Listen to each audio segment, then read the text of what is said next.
Hi, it's Sandy Wyllie. Even if you've never studied psychology, you most probably heard of the two giants in the field, and that would be Sigmund Freud and Carl Jung. Now today I'm going to focus on Carl Jung's shadow of the narcissist. Yesterday I did a video about the wounded healer. That's a psychologist who hasn't healed himself, and that goes on and hurts his patients. And I read from my books that I've written, and I'll give you the links down below so that you can purchase some from them. I read from those books. But then when I posted my link and people started watching my videos, one person said that narcissism is incurable. So psychologists that are narcissistic, they can never be cured. Hence, they can never help patients. So they shouldn't get into the field to begin with. So because that person who was on Reddit, I don't know their name because they give, nicknames and everything. They don't give their real identity on Reddit. Mentioned that, I said, you know what? That is true. Just like psychopaths, like the Ted Bundys that go around ravishing, raping, and killing people in the most horrendous, animalistic way possible. I don't know, what's with their brain. Didn't they take Ted Bundy's brain apart? But those people cannot be cured. They just can't. So what happens when you're dealing with in your relationship with a narcissist, especially if you're in therapy with a psychologist who's a narcissist? Now, narcissistic personality behavior. Narcissists are almost always wonderful at the beginning. And I will tell you specifically that has been true in my personal experience with the psychologist who sexually exploited me. It was wonderful with Dr. Richard Geist. He was charming. He was flattering.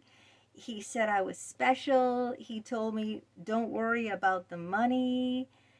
He'll do 5 hours a week for free forever if I want it. I said, for how long? As long as you want it. He was just like, he invited me to his house in Maine on vacation. I could call him 24/7. I mean, they're like our Prince Charming. Prince Charming personified. Not just any Prince Charming. Prince Charming personified. Unfortunately, the golden period in a relationship with a narcissist never lasts forever. It diminishes gradually. It changes overnight from a golden period to the darkest period. And this is what happened in my therapy with both Dr. Richard Geist and Dr. 𝗙𝗵𝗲𝗿. Just like a flick of a switch, they changed. And when I brought that up, he gaslit me. Basically, he denied it and made me think I was the crazy one. That's what gaslighting is all about. Gaslighting is, denying anything that's going on and making you feel like you're the crazy one. Like it's all in your head. You're imagining it. I haven't changed. This is all in your head. You're crazy. But what happens with this is, especially for me, we start poking into old wounds and we want to help the narcissist. We want to rescue them. And that's what I wanted to do, especially in my relationship with Dr. 𝗙𝗵𝗲𝗿. Now, I don't know why I wanted to rescue him. I mean, that's a little crazy because I'm the patient. But we were in a role reversal there. And I was the one who wanted to rescue him. And so all the sessions that I was paying for turned into listening to all his problems instead of him listening to mine. So all of a sudden, the Prince Charming turns into a dark night. It leaves us dumbfounded, baffled, insecure, rejected, unloved, and profoundly sad. All of this. And this is everything that happened to me. We want that, we want the old person back. But little do we know that that was just a facade. That was never the real person. We don't want to be abandoned. And, we're willing to do whatever it takes to have them return into our loving arms. We are desperate to save the relationship. And that is so spot on with me. I was desperate to save the relationship with both Dr. Richard 𝗙liche and Dr. 𝗙𝗵𝗵𝗿. So much so that I gave up everything. I gave up my heart. I gave up my body. I gave up my very own soul. This is some heady stuff, that I'm talking about on these videos. And that's why I go on here to try to educate people, because if you happen to have a psychologist who's a narcissist, get out. Run. Not just, of course, run if your boyfriend or girlfriend's a narcissist too. But if you're going for therapy and you discover that your psychologist is a narcissist, then run. Well, you're going to say, well, how do I know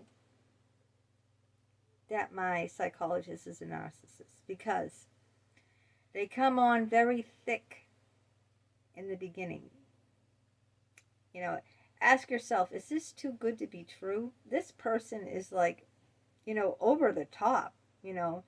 I feel like, I'm floating on cloud 9. I can't wait to get to my therapy session. I'm dying to get to my therapy session. I'm thinking about the next time I'm having therapy. I dream of my psychologist morning, noon, and night. I can't get my psychologist off my mind. They're on my mind 24/7. They make me feel special. Here's the key word with narcissistic psychologists. Listen to it. Special. That's the word. That's the hook that ropes you in. That's the hook. You're special to me. Here's another one. I care about you. So I just want you, when you start hearing that, and when you start feeling that you can't wait to get to therapy, that you're thinking about your psychologist all the time, that they're making you feel special and loved, run! Because they're narcissistic. They are. And it's all a guise. It's all a facade. And then once you're roped in and they show their true colors, it's too late. It's too late by then. You're already hooked. They've already got you hooked. And they're never going to change. They're just going to abuse you. I've been there. I've been abused. And they can't change. As someone told me on their Reddit group when I posted yesterday's video, they said, narcissists cannot change.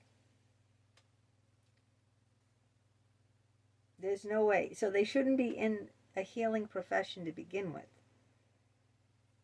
They should not. They should be ejected out of their psychology majors. They should be ejected out of their psychology majors because they cannot help you.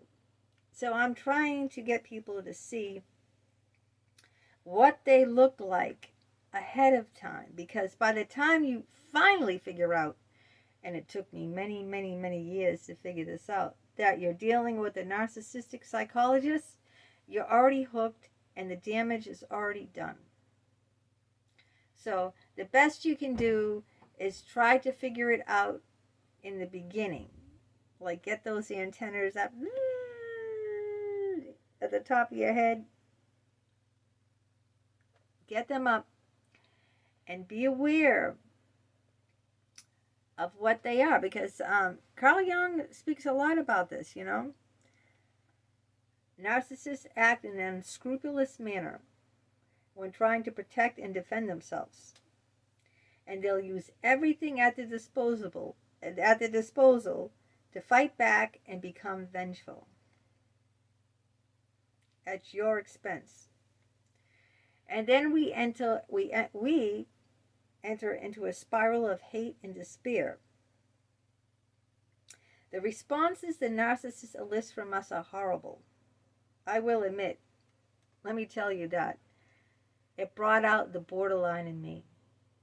Now, I already knew I had borderline personality disorder, and I've talked about this on many videos about what borderline personality disorder is I can't regulate my moods. I'm like a broken thermostat. A person is either all good or all bad. I either, idolize you or devalue you. I have very lack of impulse control. I have very low impulse control. There's a whole list of other things, but I've done videos on that, so you can watch those videos over if you need to find out more about borderline personality disorder. But what happened to me is these two psychologists, Dr. Richard Geist and Dr. James Barbaria, they brought out the borderline in me, A borderline has severe abandonment issues. And they also can go into a rage at the drop of a hat. And this is what both of these narcissist psychologists, brought that, behavior out in me. So we engage in destructive behavior. That's how I turned into alcoholic. That's how I started drinking.